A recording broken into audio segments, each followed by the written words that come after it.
Hello friends प्रसाद academy रे आपनको स्वागत जनाऊँची। देखंतु आपण मान पई ए वीडियो रे गोटे इम्पोर्टेंट अपडेट होइछे जोटा कि ओडिशा स्टाफ सिलेक्शन कमिशन रो रिक्रुटमेंट को नेकी ता सहित Odisha subordinate staff selection commission रो रिक्रुटमेंट को नेकी।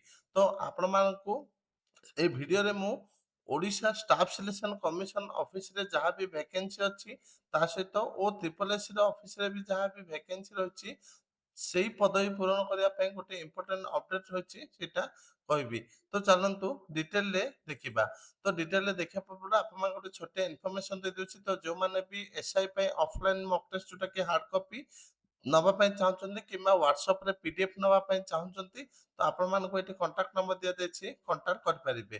ତ ଇଏ ଥିଲା ଆପଣମାନଙ୍କର ଡିଟେଲ ହାର୍ଡ କପି ଷ୍ଟ୍ରକ୍ଚର ଯେମିତିକି ଆପଣଙ୍କର ହାର୍ଡ କପି ରହିବ। ତ ଡିଟେଲ ସଲ୍ୟୁସନ ଆପଣଙ୍କର ବୋଥ୍ ଲାଙ୍ଗୁଏଜରେ ରହୁଛି ଯୋଉଟା କି ଓଡ଼ିଆ ଆଉ ଇଂଲିଶରେ। ତ ଯେଉଁମାନେ ବି ନବା ପାଇଁ ଚାହୁଁଛନ୍ତି ତ ଆପଣମାନେ ଏଇଠି କଣ୍ଟାକ୍ଟ ନମ୍ବର ଦିଆଯାଇଛି, କଣ୍ଟାକ୍ଟ କରିପାରିବେ। ଯେଉଁମାନେ ଡେମୋ ଦେଖିବା ପାଇଁ ଚାହୁଁଛନ୍ତି ମୋତେ ହ୍ୱାଟ୍ସଆପରେ ମେସେଜ କରିପାରିବେ। ଏବେ ଚାଲନ୍ତୁ ଡିଟେଲରେ ଦେଖିବା କ'ଣ ରହିଛି ଅପଡେଟ୍। ତ ଆପଣମାନେ ସ୍କ୍ରିନରେ ଦେଖିପାରୁଥିବେ ଏଇଟା ହେଉଛି ଗୋଟେ ଅଫିସିଆଲ ଲେଟର ଯୋଉଟାକି ଆମର government of Odisha general administration public defence ଡିପାର୍ଟମେଣ୍ଟର ଲେଟର ନମ୍ବର ଦେଖନ୍ତୁ 213667 ଡେଟ୍ ହେଉଛି 6 ଜୁଲାଇ 2026ର। ତ ଲେଟରଟି ଆମର କାହା ପାଖକୁ ଯାଇଛି ଦେଖନ୍ତୁ। ଫ୍ରମ୍ ହେଲା Dhiren Kumar Ojha OSS deputy secretary government to ଦେଖନ୍ତୁ the secretary Odisha staff selection commission Bhubaneswar, the secretary Odisha subordinate staff selection commission Bhubaneswar. ଏ ଲେଟରଟା ଓ ଡବଲ ଏସସି ଆଉ ଓ ଟ୍ରିପଲ ଏସସି ପାଖକୁ ପଠା ଯାଇଛି। ତ ସବଜେକ୍ଟ ହେଲା regarding filling of the best level vacant post in the office of the O double SC and O triple SC. ମୁଁ ଆପଣମାନଙ୍କୁ ପୂର୍ବରୁ କହିଦେଇଛି ଯୋଉଟା କି ଓ ଡବଲ ଏସସି ଆଉ ଓ ଟ୍ରିପଲ ଏସସି ଅଫିସରେ ଯାହା ବି ଭ୍ୟାକେନ୍ସି ଅଛି ଯୋଉଟା କି ଡାଇରେକ୍ଟ ରିକ୍ରୁଟମେଣ୍ଟ ଥ୍ରୋରେ ପୂରଣ ହବ ସେଇଟା ଏଠି କୁହାଯାଉଛି, ମାନେ କମ୍ପିଟେଟିଭ ଏକ୍ଜାମିନେସନ ଥ୍ରୋରେ ଫିଲ୍ଅପ୍ କରାଯିବ। ଦେଖନ୍ତୁ କ'ଣ ଦିଆଯାଇଛି। ରେଫରେନ୍ସ ହେଲା ଓ ଏସଏସସି ଲେଟର ନମ୍ବର ଦିଆଯାଇଛି, ଡେଟ୍ ହେଲା 1/7/2026 and O triple SC letter number ଦିଆଯାଇଛି 2177/ଓ ଟ୍ରିପଲ ଏସସି ଡେଟ୍ ହେଲା 3/7/2026।